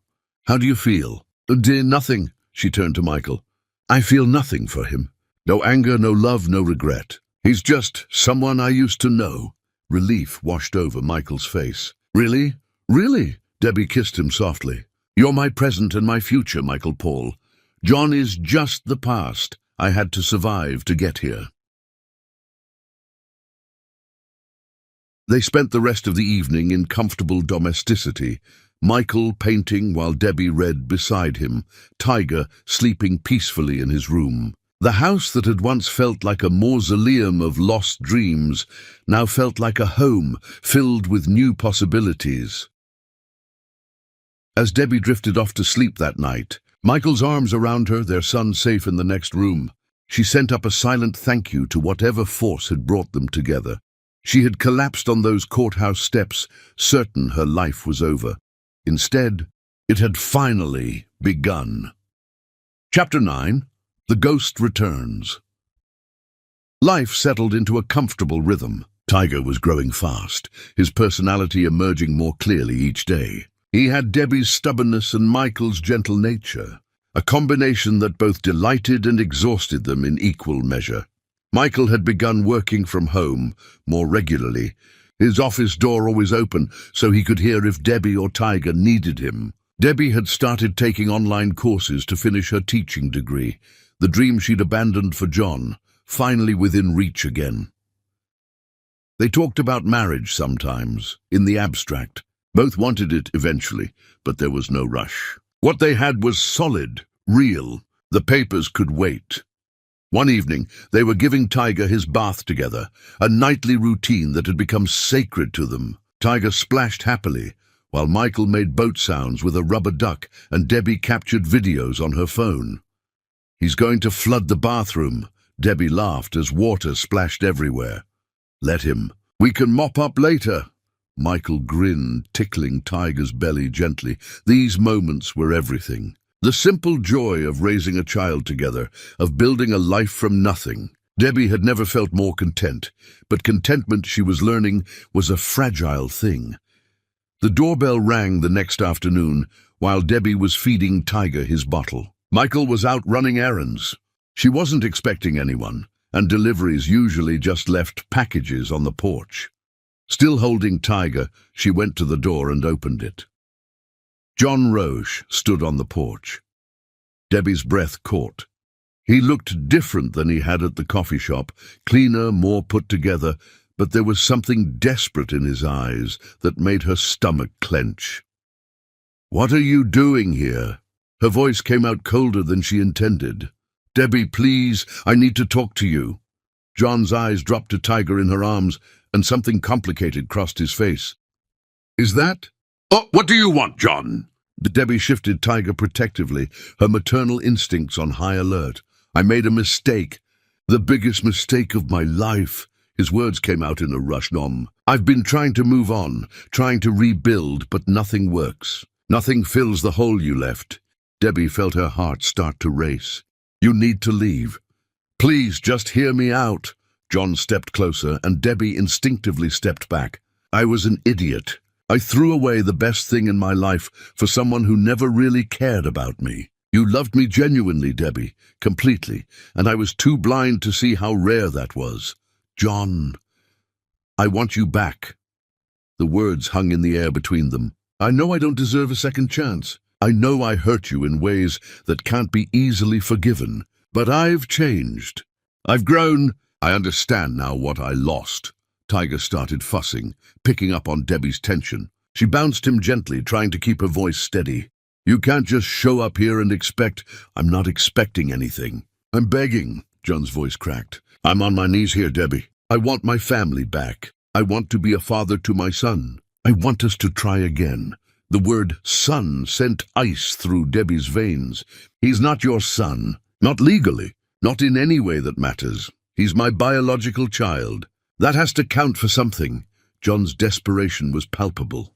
I signed those adoption papers when I was angry and confused. I made another mistake. But I'm here now, ready to be a father, ready to be a husband, ready to make this right. Debbie felt the room tilt. This was the fantasy she'd had for so long, John realizing his mistake, wanting her back. But standing here now, holding Tiger, she felt none of the joy she'd once imagined, only dread. You need to leave, she repeated. Think about Tiger. John's voice took on a pleading edge. He deserves to know his real father, to have both parents. You're being selfish keeping him from me. I'm being selfish? Anger flared in Debbie's chest. You walked away. You wanted nothing to do with him. You signed away your rights. I was hurt. I wasn't thinking clearly. John ran a hand through his hair, frustration bleeding through. But I'm thinking clearly now. We were good together, Debbie. We can be good again. We can be a family. Before Debbie could respond, she heard Michael's car pull into the driveway. Relief and fear crashed together in her chest. John saw her expression change. That's him? The guy who swooped in and played hero. Michael didn't swoop in. He saved me when you destroyed me. Debbie's voice shook with barely controlled emotion. He was there for every moment you should have been there for. Michael appeared at the door, grocery bags in his arms. He took in the scene immediately, Debbie holding Tiger protectively, a strange man on the porch, tension thick in the air. Is there a problem here? Michael set down the groceries, his entire demeanor shifting to protective. John looked at Michael with barely concealed resentment. I'm talking to my wife about my son. Ex-wife, Debbie corrected sharply. And Tiger is Michael's son. You gave up any claim you had.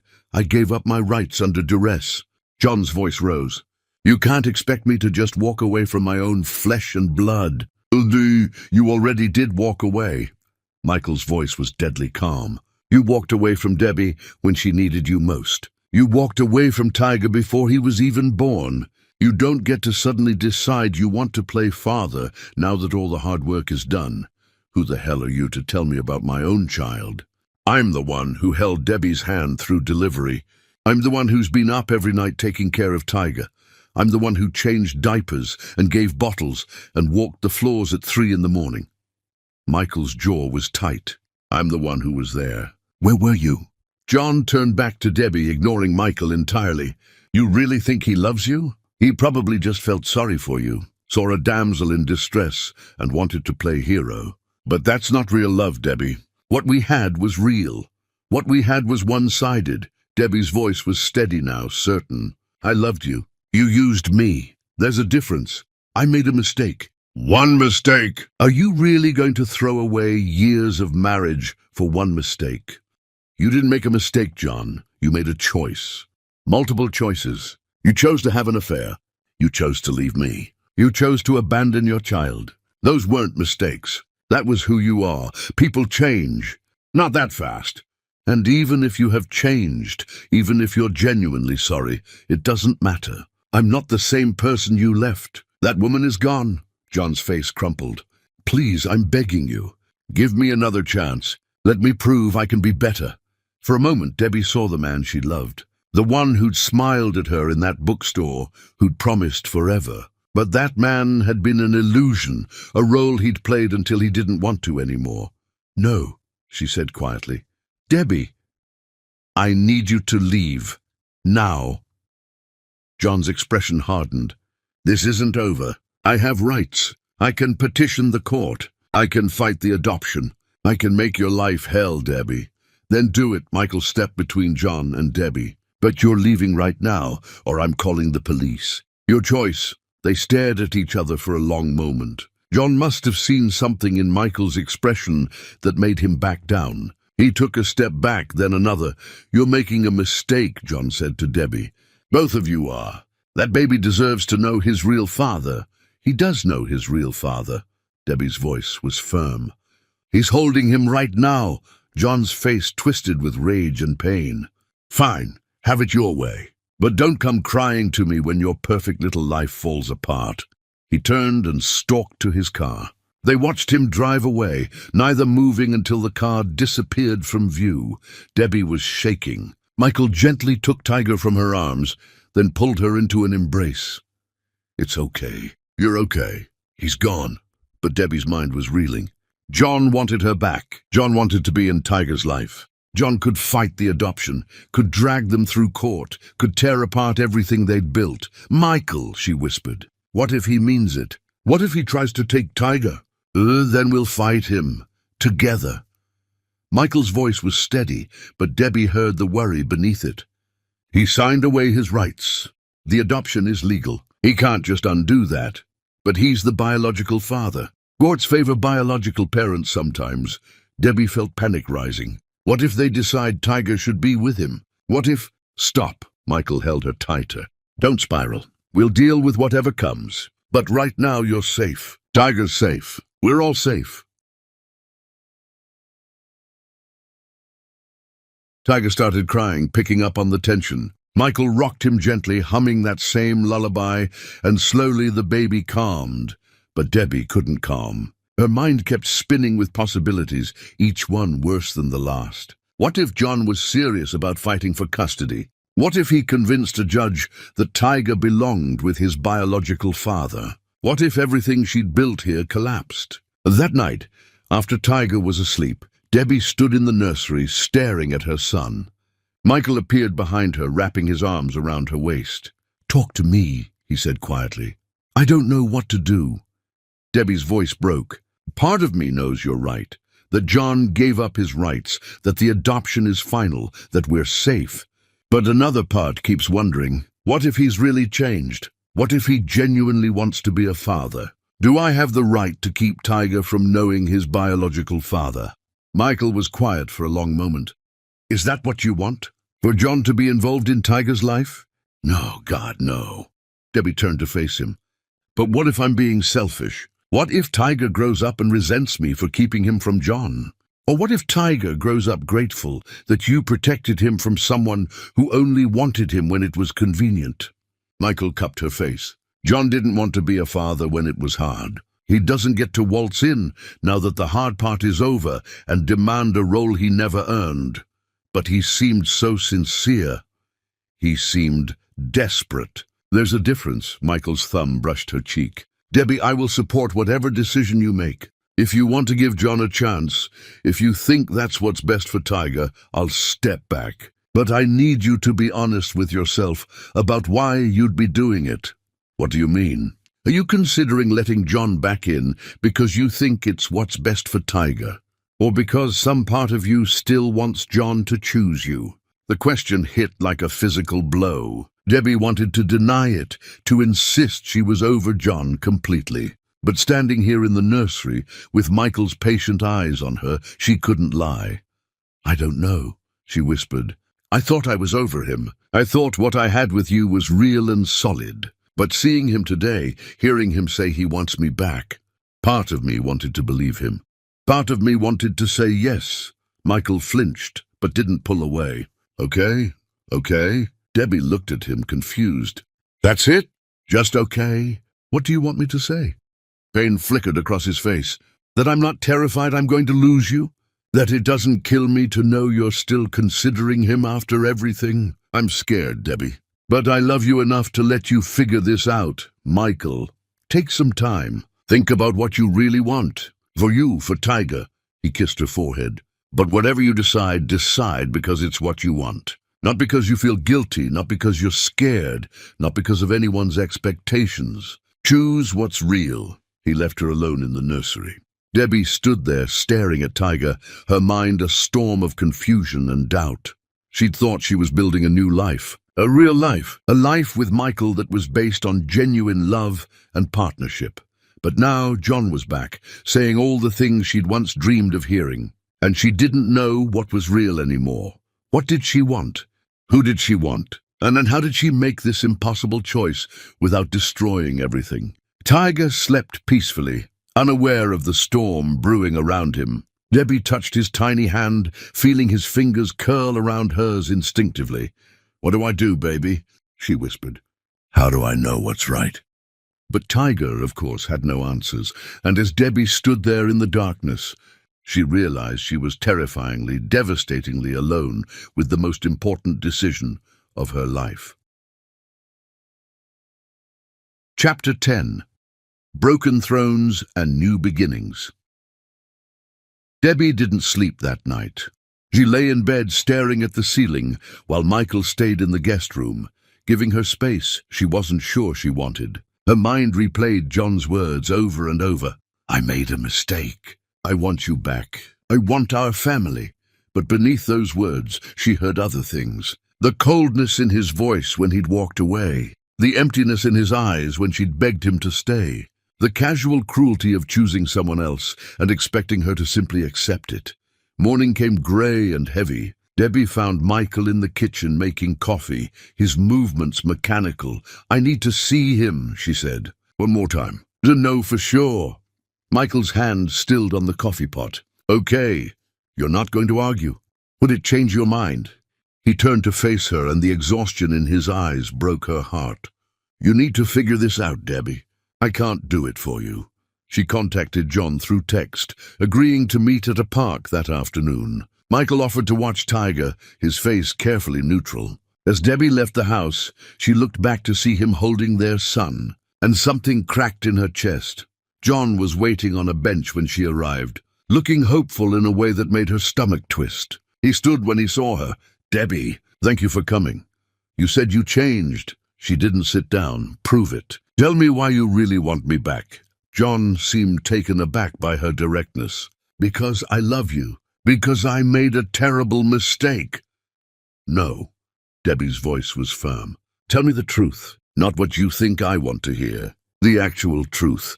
He faltered, and in that moment she saw it. The calculation behind his eyes, the desperation that had nothing to do with love. "The woman you left me for," Debbie said slowly. "She took everything, didn't she? Your money, your connections. And now you're alone and broke, and you thought coming back to me would solve your problems. That's not... Don't lie to me. Not anymore." She stepped closer. "You don't love me, John. You never really did.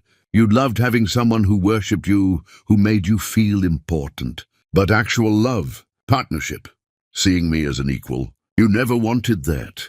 John's face hardened. "And you think that guy does? He's just using you, Debbie. Once the novelty wears off, once you're not a damsel in distress anymore, he'll leave too." "Maybe he will." The possibility hurt, but she said it anyway. "But at least he sees me, actually sees me. When was the last time you asked me what I wanted, John? What I dreamed about? What made me happy? No, you can't even remember, can you?" Tears streamed down her face, but they weren't tears of heartbreak anymore.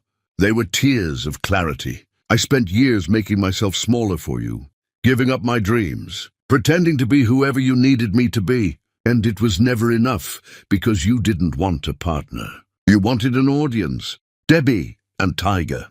Her voice turned cold. "You don't want to be his father. You want to possess him, to use him as leverage to get what you want. But he's not yours anymore, John. He belongs to himself, and to people who actually love him. I'm his father." No, Debbie's voice was steady now, certain.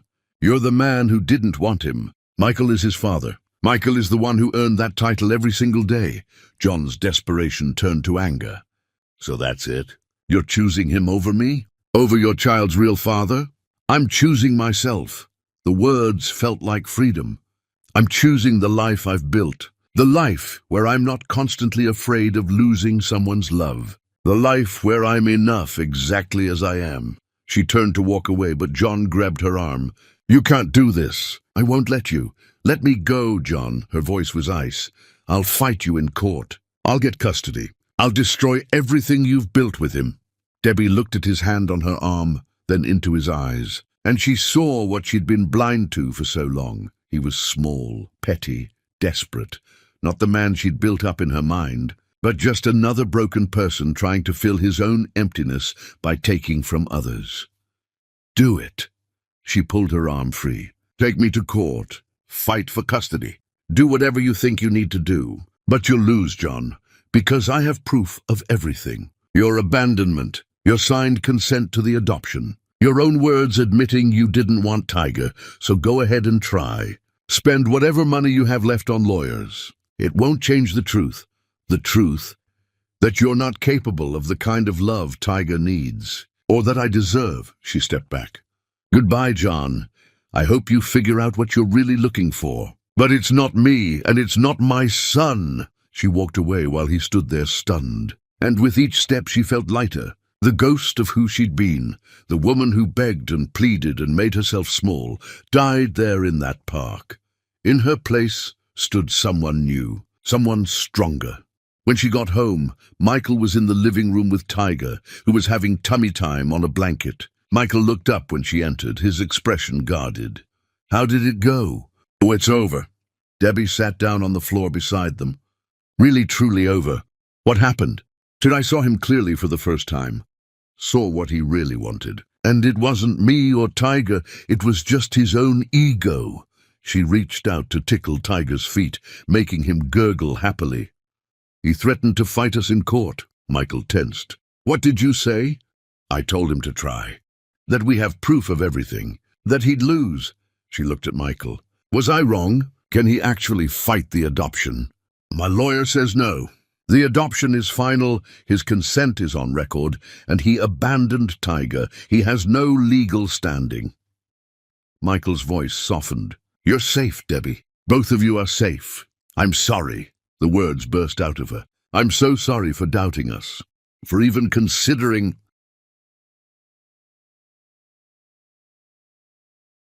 "Stop," Michael cupped her face gently. "You needed to be sure. I understand that. And I'd rather you be sure now than wonder forever. I am sure." She covered his hands with hers. "I choose you, Michael. Not because John doesn't want me, but because I want you. Because what we have is real. Because you see me and love me anyway. I love you because of who you are, not in spite of it." Debbie kissed him, pouring everything she felt into it. When they broke apart, Tiger made an indignant sound, demanding attention. They both laughed. "He's right." Michael picked up Tiger. "This is a family moment. He should be included." They sat on the floor together, Tiger between them, and for the first time in days, Debbie felt at peace. Later that evening, after Tiger was asleep, Michael pulled Debbie into the gardens. The same gardens Emma had designed, but they belonged to their story now. "I have something to ask you," he said, taking both her hands. "Michael, let me say this." He took a breath. "I know we've both been through hell. I know we're both still healing. But these months with you and Tiger have been the happiest of my life. You taught me that broken hearts can love again, that endings can become beginnings." He knelt down and Debbie's breath caught. "Let me love you the way you deserve, Debbie. Not because you need saving, but because loving you makes me whole." He pulled out a simple ring. "Will you marry me?" Debbie looked at this man who had caught her when she fell, who had stayed when things were hardest, who had loved her son as his own from the very beginning. This wasn't the proposal she'd once dreamed of. No grand gestures, no audience, no performance. It was real and raw and honest, just like him. "Yes." She pulled him to his feet, laughing through her tears. "Yes, I'll marry you." He slipped the ring on her finger, and they held each other in the garden while the evening air wrapped around them. No fireworks, no dramatic music, just two people who had survived their worst nightmares and found each other on the other side. "When?" Michael asked against her hair. "Soon. I don't want a big wedding. Just us and Tiger and people who matter." Perfect. They married a month later in those same gardens. A simple ceremony with a handful of friends. Debbie wore a cream dress that accommodated her post-pregnancy body, and Michael wore a suit that made him look nervous and happy in equal measure. Tiger, dressed in a tiny suit that made everyone cry, was held by a friend during the ceremony. When they exchanged vows, neither spoke of forever. Instead, they promised truth and presence and choosing each other every day. Promises that felt real because they'd already been keeping them.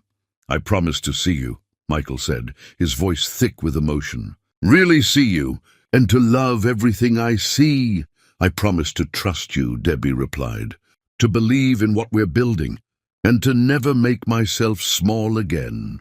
The small crowd cheered when they kissed, and Tiger made a sound that was either approval or gas. Either way, it made everyone laugh. At the reception in their home, Debbie stood with Tiger in her arms, watching Michael talk with guests. She caught sight of their reflection in the window. A family. Not the family she'd planned, but the family she'd built from the ashes of her broken dreams. Her phone buzzed with a message. She glanced at it, expecting congratulations from a friend who couldn't make it. Instead, it was from an unknown number. "I saw the photos. You look happy. I'm glad." Below it, another message appeared. "I lost everything, Debbie. The house is gone. The money is gone. The woman I left you for took it all and disappeared. I have nothing left." Debbie stared at the messages, waiting to feel something, vindication, satisfaction, pity. Instead, she felt only a distant sadness for the man John had been and the life he'd wasted. She started to type a response, then stopped. What was there to say? She deleted the messages without responding and blocked the number. John Roche was her past. Michael and Tiger were her present and future. She didn't need closure from John. She'd found it within herself. Michael appeared at her side, wrapping an arm around her waist. "You okay?" "Better than okay." She leaned into him. "I'm home." Across town, John sat alone in a cramped apartment that smelled of mildew and regret. The photos of Debbie's wedding had appeared on social media through a mutual acquaintance's account. She looked radiant, happy, complete. Everything he'd destroyed was now rebuilt without him. His phone sat silent. No one called anymore. His friends had disappeared when the money did. His family had given up on him after one too many broken promises. Even the woman he'd left Debbie for had vanished the moment his accounts emptied. He thought about showing up at Debbie's house again, about demanding to see Tiger, about fighting for some scrap of the life he'd thrown away. But he knew the truth. He'd signed those adoption papers willingly. He had no legal standing, and more importantly, he had no moral standing. John had made his choices, and now he got to live with them. He looked around the empty apartment, at the furniture he'd bought second-hand, at the walls that needed painting, at the life that stretched ahead of him, lonely and small. This was his throne now, built on pride and selfishness and the arrogant belief that he could discard people and suffer no consequences, his kingdom of nothing. Meanwhile, back at their home, Debbie and Michael danced in the living room while friends cheered. Tiger watched from his bouncer, his eyes following his parents with fascination. "Thank you," Debbie whispered against Michael's chest. "For what?" "For catching me. For staying. For loving us." "Thank you for letting me." He kissed the top of her head. "Thank you for teaching me that broken things can be beautiful." As the evening wound down and guests began to leave, Michael carried a sleeping Tiger up to his nursery. Debbie followed, watching as Michael laid their son gently in his crib. "He's going to ask about John someday," Debbie said quietly. "I know."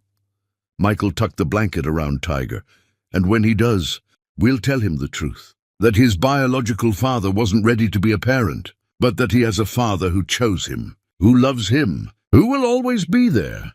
You think that'll be enough? I think love is always enough. Not the selfish kind, not the conditional kind, but real love." He pulled Debbie close. "The kind that stays." They stood together watching Tiger sleep, two people who had collapsed under the weight of their broken hearts and somehow found the strength to rebuild. Not separately, but together. Not by forgetting their pain, but by transforming it into something beautiful. Debbie thought about the woman she'd been on those courthouse steps. Devastated. certain her life was over, unable to imagine a future without John. That woman had died there, and in her place had risen someone stronger, someone who knew her worth, someone who understood that the right kind of love doesn't make you smaller, it makes you whole. "What are you thinking?" Michael asked. "That I was so focused on keeping John that I couldn't see I was losing myself." She turned in his arms. "Thank you for helping me find her again. She was always there. You just needed space to remember." They went downstairs hand in hand, husband and wife, partners in every sense. The house that had been a mausoleum of lost dreams was now filled with the sound of their laughter, their love, their life. Outside, the gardens bloomed in the darkness. The same gardens Emma had designed, the same house John's money had helped fund. But none of that mattered anymore. The past had given way to the present, and the present was exactly where they were meant to be. Years would pass. Tiger would grow up knowing only Michael as his father. He would have his mother's determination and his father's kindness, and he would never doubt for a moment that he was loved completely. John would remain alone, his attempts to rebuild his life constantly sabotaged by his own selfishness. Some people learn from their mistakes. Others are doomed to repeat them, but that was his story, his consequence, his choice. Debbie and Michael's story was just beginning, and it would be written not in grand gestures or fairy tale endings, but in the quiet moments of choosing each other, in the hard conversations and the easy laughter, in the tears and the triumphs, in the ordinary magic of two people who refused to let their broken hearts define them. She had loved a man who didn't deserve her, but now she was loved by a man who did, and that made all the difference.